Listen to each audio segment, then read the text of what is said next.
الحمد لله نحمده ونصلي على رسوله الكريم وعلى آله وأصحابه ومن تبعهم بإحسان إلى يوم الدين اما بعد۔ نفل نمازوں سے متعلق آج کا ہمارا 28واں درس ہے، اور بات قیام اللیل یعنی تہجد کی نماز کی چل رہی ہے۔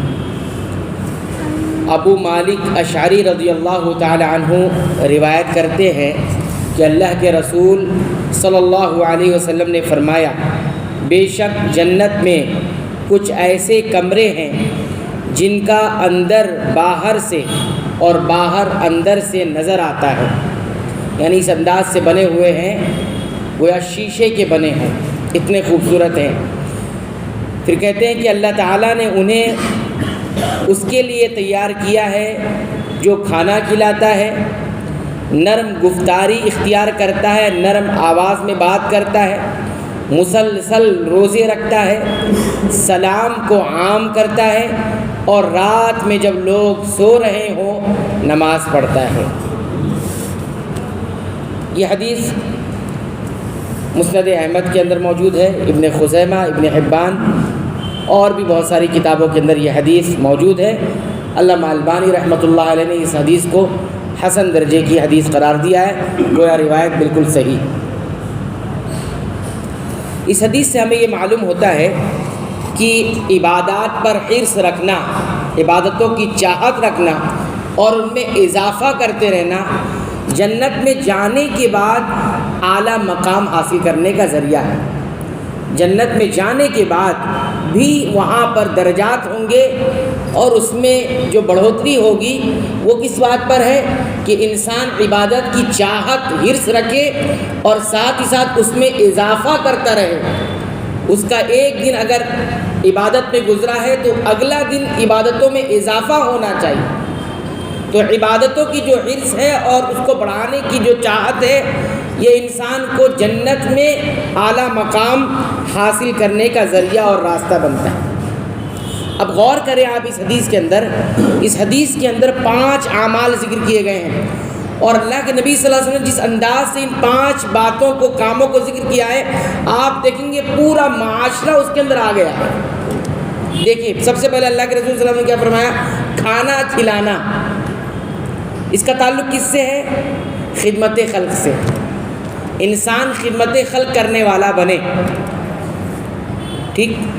دوسری بات کیا کہی آپ صلی اللہ علیہ وسلم نے؟ نرم گفتاری۔ نرم گفتاری مطلب نرم انداز میں بات کرنا۔ یہ اصل میں عرب والے جب نرم گفتاری کی بات کرتے، نرم آواز میں بات کرتے، اس سے مراد ان کی کیا ہوتی تھی؟ اچھا اخلاق، گڈ کیریکٹر۔ تو خدمت خلق بھی آ گیا اور گڈ کیریکٹر بھی آ گیا۔ تیسرا عمل نبی کریم صلی اللہ علیہ وسلم نے کیا فرمایا؟ کثرت روزہ، روزہ مسلسل رکھنا۔ فرض کے بعد کی بات ہے یہ ساری باتیں۔ فرائض یعنی فرض روزے تو رکھنا ہے، لیکن اس کے علاوہ انسان روزے رکھے۔ اس میں کیا آتا ہے؟ عبادات میں زیادتی، یعنی اللہ کی عبادت مسلسل کی جائے۔ اس میں یہ نہیں کہ کبھی کر رہے ہیں پھر چھوڑ دیتے پھر کرتے، یہ نہیں ہے۔ چوتھا چیز جو غور سے سنیے گا، چوتھا ہے سلام عام کرنا۔ اس میں بتایا گیا کہ دلوں کو جوڑنے کا سبب ہے۔ سلام کیا ہوتا ہے؟ دلوں کو جوڑنے کا سبب ہے۔ تو دیکھیے، دل جوڑتے ہیں، یہ بھی سماج اور معاش میں کتنا ضروری ہے۔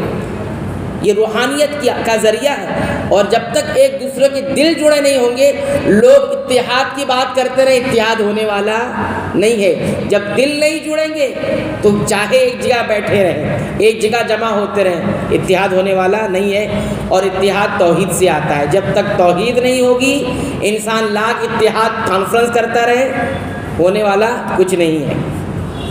اور 5ویں بات دیکھیے اس میں، تو اس میں کنیکٹنگ ہارٹ آ گیا کہ دلوں کو جوڑنا۔ اور 5ویں بات قیام اللیل، جس کا ہم ذکر کر رہے ہیں، رات کو نماز پڑھنا۔ دن کی نمازیں فرض ہے، پڑھنا ہے، اس میں نظر میں انسان آتا بھی ہے، لیکن خاص تعلق اللہ سے جو بنتا ہے فرض کے بعد، وہ قیام اللیل سے بنتا ہے۔ تو دیکھیے، انسان اب کس سے جڑا ہوا ہے؟ سماج سے بھی جڑ گیا، مخلوق سے بھی جڑ گیا اور خاص اللہ سے بھی جڑ گیا۔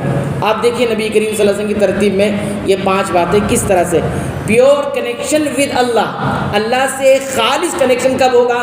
فرض کے بعد انسان کیا کرے؟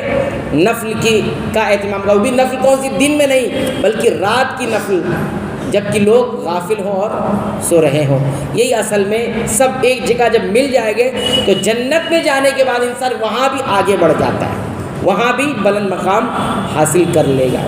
اس حدیث سے ہمیں بہت ساری باتیں معلوم ہوتی ہیں، انشاءاللہ میں آئندہ درس میں ذکر کروں گا۔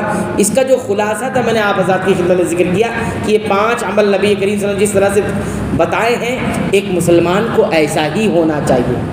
اسلام انسان کیسے پہچانے؟ لوگ ایک مسلمان کو دیکھ کر پہچان لے کہ اسلام کیا ہوتا ہے، واقعی میں اسلام کیا ہے، یہ صحابہ کو دیکھ کر دنیا نے پہچانا ہے۔ مورخین نے لکھا ہے کہ صحابہ کی زندگی ہم نے جب پڑھی ہے، یہ غیروں کی بات کر رہا ہوں، انہوں نے خود لکھا ہے کہ ہم نے صحابہ کی زندگی پڑھی تو ہم یہ کہنے پر مجبور ہو گئے کہ یہ جو صحابہ جس انداز کے لوگ تھے نا، ان کو یہ دنیا نہیں دوسری دنیا چاہیے تھی۔ بلکہ ایک حضرت عمر کے واقعے میں ایک بات ہے، نبی حضرت عمر رضی اللہ تعالیٰ عنہ نے ایک لشکر بھیجا تھا، تو یہود کے علاقے میں جب گئے تو یہودیوں نے وہ جو لشکر تھا، فوج تھی، ان کو رجھانے کے لیے اپنے گھروں کے بالکنیوں پہ عورتوں کو کھڑا کر دیا تھا، خوبصورت خوبصورت۔ تو جو اس فوج جو تھی سب جوان رہتے ہیں، تو جوانی کی وجہ سے ان کی نظریں ان پر پڑ رہی تھی، تو سپہ سالار نے ان کو کہا کہ تم لوگ ادھر کیوں نظر کرتے ہو، لیکن ان کو ہٹا نہیں سکے نگاہوں سے۔ لیکن عمر رضی اللہ عنہ سے کہا کہ دیکھیے ہماری فوج اس طرح سے کر رہی ہے، آپ کچھ کیجئے۔ تو حضرت عمر رضی اللہ عنہ کھڑے ہوئے اور قرآن کی آیت پڑھی، یا ایھا الذین آمنوا قل للمؤمنین یغضوا من ابصارہم، اے ایمان والو اپنی نگاہوں کو نیچی رکھو، اللہ کا حکم ہے۔ تو کہتے ہیں پوری فوج اپنی نگاہیں نیچی کر لی۔ اس واقعے پر تبصرہ کرتے ہوئے مورخ لکھتے ہیں کہ جس انداز سے قرآن پڑھ کر جب عمر رضی اللہ عنہ نے ان کو نصیحت کی تو سارے لوگ ایک آواز پر اپنی نگاہیں نیچی کر لی۔ پھر انہوں نے کہا کہ یہ دنیا ان کے لیے نہیں بنی تھی، ان کے لیے کوئی اور دنیا ہونی چاہیے۔ تو کہنے کا مقصود یہ ہے کہ ہم ایسا کیریکٹر کردار ادا کریں کہ ہمیں دیکھ کر لوگ سمجھے کہ یہ ہے اسلام۔ لیکن بدقسمتی ہماری یہ ہو گئی کہ ہم اسلام کی بلندی کا ذریعہ نہ بن سکے بلکہ اس کی ذلت اور رسوائی کا ہی سبب ہم بن رہے ہیں۔ اسی وجہ سے ہم شاید ناکام ہوتے جا رہے ہیں۔ اللہ تعالی ہمیں صحیح اسلام پر عمل کرنے کی توفیق عطا فرما، آمین۔